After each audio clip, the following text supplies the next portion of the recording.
El título es La armadura de Dios, Efesios capítulo 6, versículos del 10 al 24.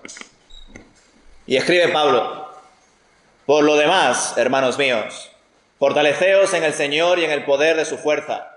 Revestíos de toda la armadura de Dios para que podáis estar firmes contra los engaños del diablo. Porque no tenemos lucha contra enemigos de carne y hueso, sino contra autoridades, contra poderes, contra los señores que dominan este mundo de tinieblas, contra las fuerzas espirituales del mal que están en las regiones celestes. Por tanto, tomad toda la armadura de Dios para que cuando llegue el día malo podáis resistir y permanecer firmes después de haber acabado todo. Estad pues firmes, ceñida vuestra cintura con la verdad, revestidos con la coraza de justicia, y calzados los pies con la disposición de anunciar el evangelio de la paz. Sobre todo, tomad el escudo de la fe, con que podáis apagar todas las flechas incendiarias del maligno. Tomad el casco de la salvación y la espada del Espíritu, que es la palabra de Dios.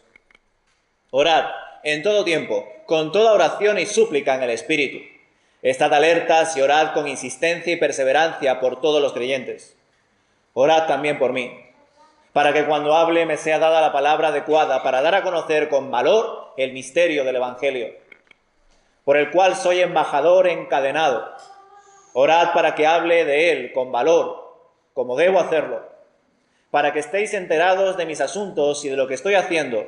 Tíquico, nuestro hermano amado y fiel siervo en el Señor, os lo contará todo. Os lo envío para que sepáis todo lo concerniente a nosotros y para que consuele vuestros corazones. Paz sea a los hermanos y amor y fe de Dios Padre y del Señor Jesucristo.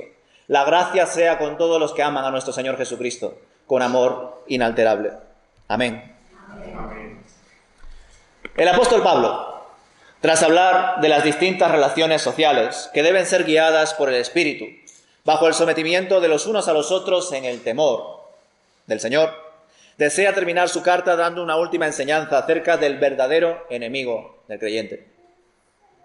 De algún modo, podemos comprender que este matiz tiene mucho sentido en este momento, hermanos, pues en algunas ocasiones creemos que nuestra pareja, nuestros familiares, nuestros hijos en algunos casos, nuestros padres en otros, o incluso el propio entorno laboral, a veces creemos que esas cosas son nuestros enemigos. Sin embargo, el apóstol quiere mostrarnos aquí que nuestro verdadero enemigo es otro muy distinto y que a menudo permanece oculto. Hermanos, recordad y tened bien presente la importancia de estar sometidos al Señor y de tener temor de Él. Esa es la clave de todo y lo que determinará, en muchos casos, el fracaso o el éxito en nuestra vida, en nuestra familia, en nuestro trabajo y en la sociedad. Pensad que si nuestra relación con Dios no es prioritaria, todo lo demás, incluidas nuestras relaciones sociales, caerá tarde o temprano por su propio peso. Ciertamente se dan casos en los que nosotros cumplimos con nuestra parte, ¿verdad? Pero la otra persona quizá no intenta hacer lo mismo, ya sea tu pareja, ya sea tu hijo, ya sea tu padre, ya sea quien sea. Y por ese punto comienza, hermanos, también la división y los problemas. Pensad en el propio relato de la creación. Adán y Eva aparentemente estaban en comunión, tanto con Dios como entre ellos mismos. Pero de pronto apareció el enemigo e hizo de las suyas. Engañó a Eva, tergiversando la verdad. Y al final, no solo cayó en pecado, ella, sino que también cayó Adán. Con esta caída, no solo se produjo una ruptura entre Dios y ellos, sino que también les afectó a ellos mismos, entre ellos mismos. Y en consecuencia, a toda la humanidad, después de ellos. Entre ellos, seguramente al poco tiempo de la caída, surgieron problemas matrimoniales. Y eso mismo desencadenó problemas con sus descendientes, con sus hijos. Recordad que Caín, el hermano mayor, acabó matando a Abel. No me imagino algo tan desgarrador como la muerte de un hijo, y más aún, una muerte de tu hijo a manos de otro de tus hijos. Y eso fue lo que le pasó a Adán y Eva. Desgraciadamente, el pecado fue generando más pecado en la historia. Los hombres y las mujeres comenzaron a hacer lo que bien les parecía. Cada uno hacía lo que bien le parecía. Y entre ellos surgieron guerras, luchas, una mala relación con el trabajo y, en consecuencia, la creación de una sociedad perversa y caída. Fijaos cómo con tan poco el enemigo pudo hacer tanto daño a la humanidad. Y en verdad no solo se conformó con lo que hizo en el Edén, hizo mucho más. Y hasta hoy sigue haciendo de las suyas en la medida en que cada persona se lo permite, al dejarse tentar, pecar y alejarse de Dios. Incluso el ser humano puede pecar hoy en día sin necesidad de que el enemigo esté detrás, pues ya tiene la capacidad de hacer lo malo por sí mismo. De ahí que mucha gente sagazmente piensa que su pecado es culpa del diablo y le echa la culpa al diablo. Y por supuesto que el diablo tiene culpa en muchas cosas, pero hay muchos pecados que nosotros cometemos que son solamente culpa nuestra. Y a veces por ser irresponsables o por echar la culpa a otros, decimos que la culpa es de nuestros padres, que la culpa es de mi jefe, que la culpa es de mi hermano, que la culpa es del diablo, de quien sea. Pero desde el Edén nadie quiso la culpa, sino recordar como decía Adán, ¿no? Señor, la mujer que tú me diste, esa fue la que me hizo pecar. Hermanos, es como si el enemigo hubiese dado el primer empujón en el Edén, con esa media verdad, con esa tentación. Plantó su semilla allí, realizó su inversión y casi de forma secuencial todo se ha ido desarrollando hasta llegar al día de hoy, donde gracias a Dios podemos ser muchos salvos por gracia por medio de la fe, pero donde también son muchos los que se pierden, los que dan lugar al diablo y aman más a este mundo que a Dios. Por eso mismo creo que es acertado identificar la raíz del problema, y así lo expone Pablo, hermanos. Ya sabéis, no tenemos lucha contra carne ni sangre. Y puesto que los verdaderos enemigos son espirituales, debemos ser fortalecidos en el Señor y en el poder de su fuerza, revestidos de toda la armadura de Dios para que podamos permanecer firmes contra las acechanzas del enemigo. Él buscará atacarnos y tentarnos de diversas maneras, más aún si somos sus hijos, hijos de Dios, siervos del Señor y soldados de Jesucristo. Si somos eso, Satanás buscará aún más atacarnos. Y el enemigo sabe perfectamente que una de las maneras en que mejor puede atacarnos es dividirnos. Ya sabéis, una casa dividida contra sí misma no prosperará. O como popularmente se dice hoy en día, divide y vencerás. Eso Satanás lo sabe al pie de la letra, hermanos. Y la primera división que promoverá el diablo será la división entre nosotros y Dios. Esa es la base. Si él consigue separarnos de Dios, hacernos dudar de nuestra salvación, hacernos dudar de que Dios no nos escucha o cosas semejantes, ahí ya Satanás está ganando. Y mucho. Porque rompiendo esa relación fundamental en nuestra vida con Dios, nuestra familia, nuestra vida, la sociedad, todo se acaba desmoronando tarde o temprano, hermanos. Por eso él sabe que la primera división que debe de realizar entre nosotros es entre nosotros y Dios. De eso no tengáis duda. Y la segunda división que él buscará realizar es entre nosotros y los nuestros. ¿Y sabéis por qué Satanás tiene esos dos objetivos bien claros? Porque Satanás sabe que el primer mandamiento es amar a Dios por encima de todas las cosas. Y Satanás sabe que el segundo es que amemos al prójimo como a nosotros mismos. Por eso mismo, desde el principio, desde el Edén, el enemigo atacó lo más sagrado, nuestra relación con Dios. Y acto seguido, nuestras relaciones sociales, en el matrimonio, en la paternidad, en la maternidad, en el trabajo, en todo. Con esto que os digo, también os estoy señalando, hermanos, una enseñanza que a ciertas personas les llama la atención, aunque no debería ser así. Satanás conoce muy bien las Escrituras. Desgraciadamente, Satanás conoce las Escrituras más que ciertos evangélicos que dicen ser evangélicos. Y eso es terrible. La conoce también, que es capaz de citarla. en muchos contextos. Y cómo no, de torcerla con el fin de conseguir sus propios objetivos. Y si no sabíais esto, haced memoria y recordad cuando Jesús fue tentado en el desierto. Una de las tentaciones clave que planteó Satanás a Jesús fue precisamente usando la palabra y tergiversándola. Usó la palabra para engañar a aquel que es el camino, la verdad y la vida. Así que fijaos los pocos escrúpulos y la desfachatez que tiene el diablo. Y quizá alguno podría pensar, si Satanás conoce tan bien las Escrituras, ¿por qué hizo eso? ¿Por qué sigue haciendo lo que hace? ¿Acaso él no sabe que según la palabra será vencido? Hermanos, lo que algunos no tienen en cuenta es que conocer las Escrituras no significa interpretarlas correctamente. Ya os he dicho en otras ocasiones que cuando estemos en la presencia del Señor, veremos a varios teólogos, varios pastores, varios predicadores, varias personas que supuestamente tenían un gran testimonio y que predicaban con bastante devoción y que no estarán en la presencia de Dios cuando estemos allí. Porque conocer bien las Escrituras o citarla y demás no significa que la interpretemos correctamente, ni que conozcamos verdaderamente a Dios. Si algo ha demostrado la humanidad en su pecado, es que puede hablar de Dios sin tener una relación con Dios. Si algo ha demostrado la humanidad, es que se pueden hacer cosas supuestamente en el nombre de Dios y no ser un hijo de Dios.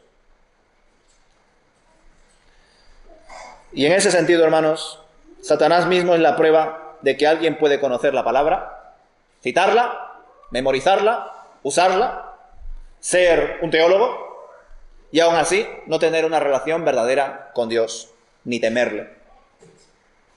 Y cada siglo que pasa, se levantan falsos pastores y maestros, fingiendo ser siervos de Dios, cuando lo único que aman es a sí mismos y quizá a los suyos. Pero no a ti, ni a la Iglesia, porque verdaderamente no han entendido todo lo que Cristo ha pagado y ha sacrificado por cada uno de sus ovejas. Esos líderes, en muchos casos, son instrumentos del diablo. Que el Señor haga justicia con ellos a su debido tiempo, hermanos. Y os cuento estas cosas porque no creo que sea en absoluto una casualidad que el apóstol Pablo haya desarrollado en esta carta todos los capítulos que hemos visto hasta ahora para concluir finalmente con la armadura de Dios. Ya sabéis que soy firme defensor de la predicación expositiva y por ello os he predicado ya con 3 libros de la Biblia: Filipenses, Colosenses y Efesios. Lo he hecho porque creo firmemente que el Espíritu Santo ha inspirado su palabra con un orden claro. Y leer, estudiar y predicar la palabra respetando ese orden que Él mismo ha inspirado es lo mejor que podemos hacer para honrar a Dios, hermanos. Para honrar a aquel que nos ha confiado su santa palabra. Por eso mismo, al leer estos versículos finales del capítulo 6 de la carta a los Efesios, debemos entender que el apóstol aborda el asunto del enemigo, porque tiene relación con todo lo demás que hemos visto hasta ahora. Tenedlo en cuenta, hermanos. Una vez estén bien cimentadas nuestras relaciones, primero con Dios y luego con el prójimo, lo que debemos hacer es permanecer firmes en el Señor, usando los recursos que Él nos da, su armadura. Y esto es crucial que se diga aquí, porque como digo, mucha gente piensa que sus enemigos son su familia, que sus enemigos son su pareja o expareja, que sus enemigos son el trabajo, el jefe, la sociedad, los políticos, lo que sea. Y sin embargo, después de dar esas pautas de relaciones sociales en el ámbito marital, de matrimonio, en la paternidad y la maternidad y en el trabajo, el apóstol Pablo comparte: no tenemos lucha contra carne ni sangre. Nuestros verdaderos enemigos están ocultos. No lo hace por azar, hermanos, recordad, el Espíritu se lo inspiró. Y ciertamente el cristiano, hermanos, en su diario vivir, por el hecho de ser hijo de Dios, ya atrae por sí mismo la oposición y la resistencia espiritual de Satanás y sus huestes. Por esta razón, el creyente, como soldado de Jesucristo, lleno del Espíritu, debe mantenerse fortalecido en el Señor y descansar en su poder. Debe tener bien claro que su posición está asegurada en Cristo Jesús, que nada nos puede separar de Él y que de esa manera experimentaremos la fortaleza que el Espíritu nos da en medio de las batallas. En el versículo 12, el apóstol Pablo desarrolla la idea de que las asechanzas del diablo están bien organizadas y establecidas. La lucha no es solo contra un enemigo, sino que, según lo que leemos aquí, es contra una organización, un sistema invisible con poder y experiencia constituido por principados, potestades, gobernadores y huestes espirituales de maldad en las regiones celestiales. Eso es lo que aprendemos en este versículo, ¿verdad?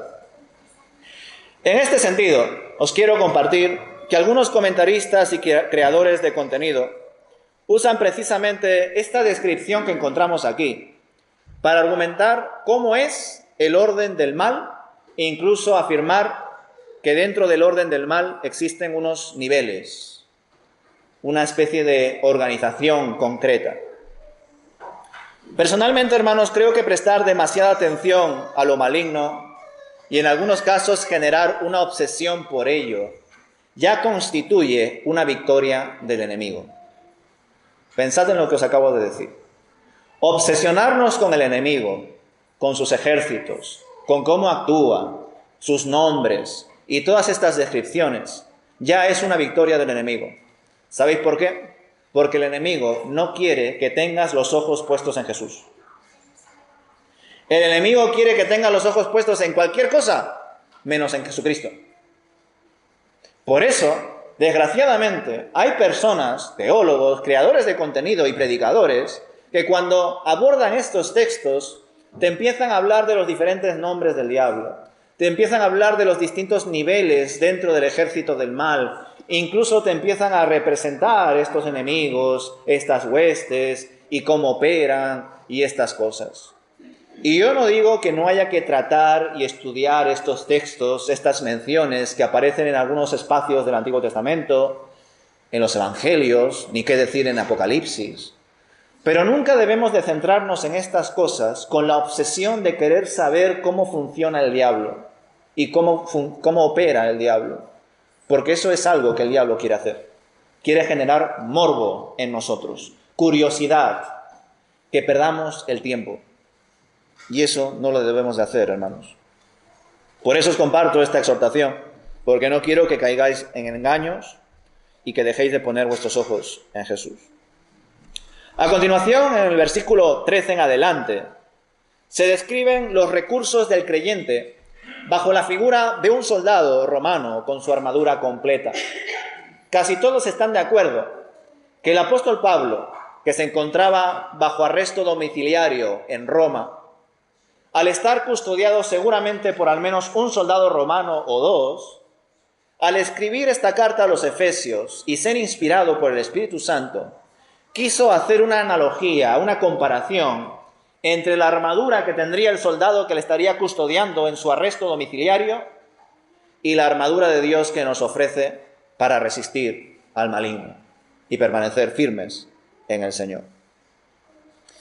La orden de Pablo, tomad toda la armadura, nos muestra, hermanos, que cada creyente tiene la responsabilidad de ponerse la armadura y emplear sus recursos. Digamos que el cristiano está obligado a hacerlo para de esa manera resistir en el día malo. Lo cual nos debe de hacer recordar la instrucción anterior de Efesios capítulo 5, no sé si os acordáis. Aprovechad bien el tiempo porque los días son malos. Pues aquí, tomad toda la armadura de Dios para que podáis resistir en el día malo. Qué importante es entender que estamos en días malos, hermanos. Y que por eso mismo debemos de resistir, debemos de orar, debemos de buscar estar en comunión con Dios y en consecuencia en comunión con los nuestros, con los que están a nuestro alrededor. Sin lugar a dudas, Cristo es la principal defensa del creyente, hermanos, y por ello, cada uno de los elementos de la armadura que aquí describe Pablo apuntan a Cristo, aunque también representan los recursos que Cristo entrega a los creyentes. El cinturón de la verdad nos da confianza frente a cualquier tipo de error. mientras que la coraza de justicia proporciona protección contra las sutiles tentaciones del mal.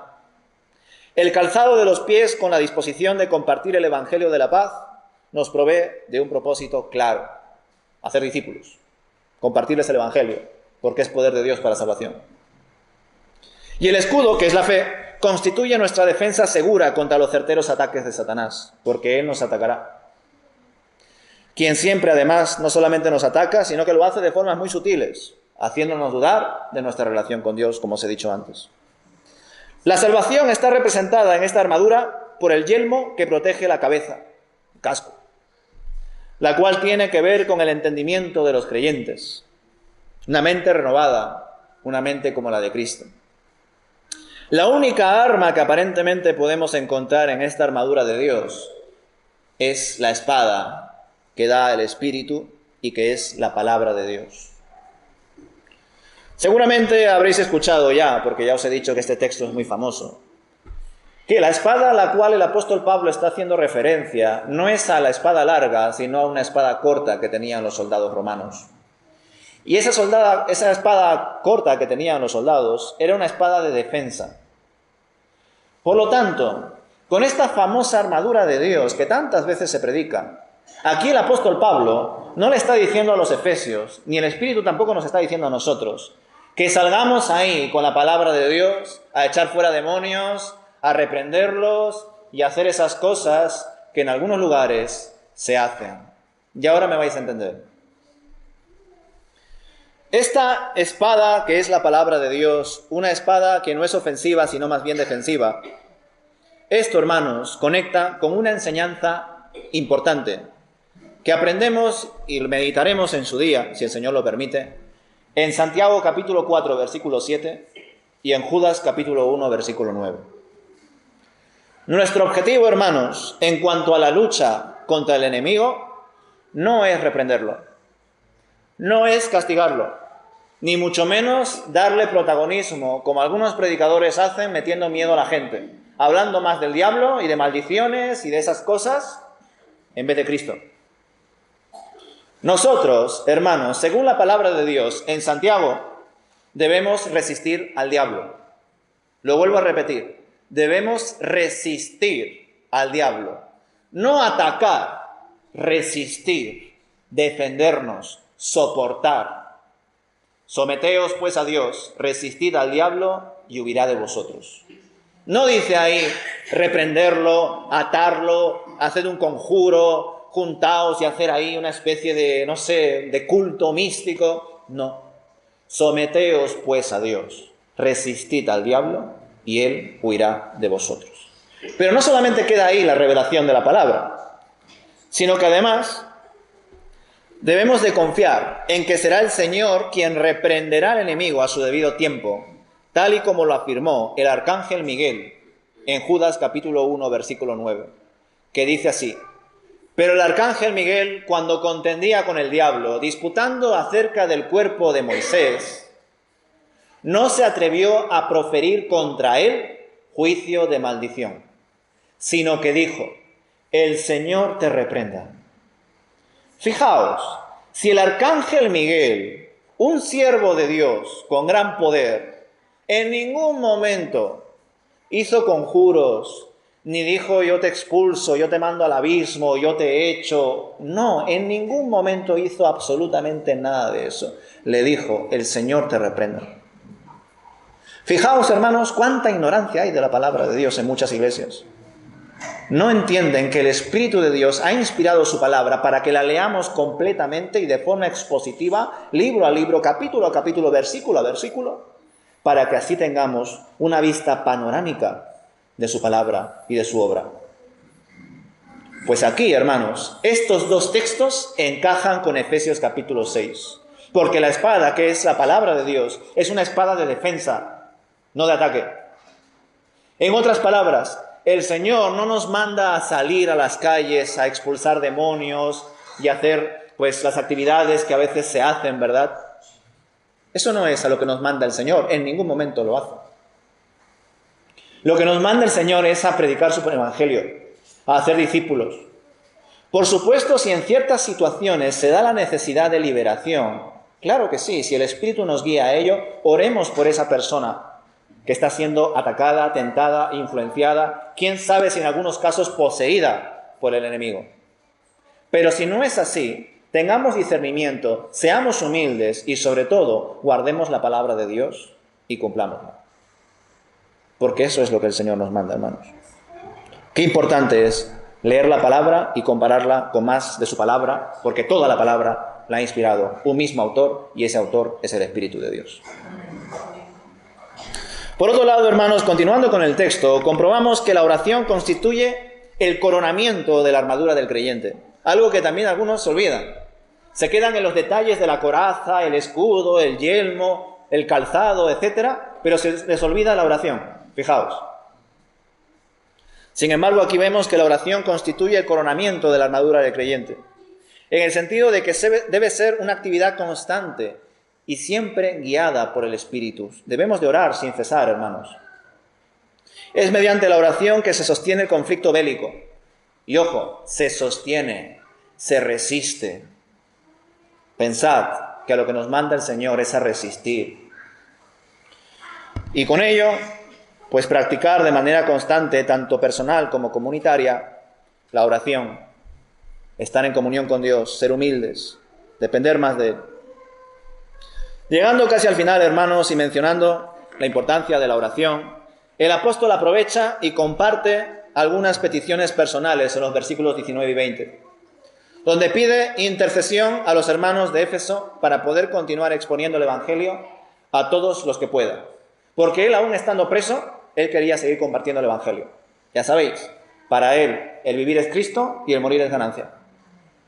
Y verdaderamente creía y vivía así. Por eso pedía oración, para tener toda oportunidad de compartir el Evangelio. Le da igual estar encarcelado. Pablo vive para el Señor. Además, tenía claro que estaba preso en la carne. Esto es muy bonito. Lo veremos en el libro de los Hechos, especialmente, cuando se defiende ante diferentes autoridades. Él se encontraba preso, hermanos. Pero él veía a los que custodiaban su arresto domiciliario más presos que él. Porque él en la carne estaba encadenado, pero los soldados que le vigilaban estaban encadenados en el pecado. Eran esclavos del pecado. Y por eso mismo rogaba para que oren por él, para que tenga la disposición, los momentos y las palabras adecuadas para compartirle el Evangelio, incluso a aquellos que le persiguen, a aquellos que le custodian e incluso a aquellos que procuraban matarle. Así era Pablo, hermanos. Ojalá more en nosotros ese espíritu misionero, ¿verdad? Y ciertamente así es, hermanos. El Espíritu de Dios es un espíritu misionero. Por tanto, si tenemos al Señor en nuestro corazón, ese espíritu está con nosotros. Solo que a veces lo tenemos contristado en lugar de estar llenos del Señor.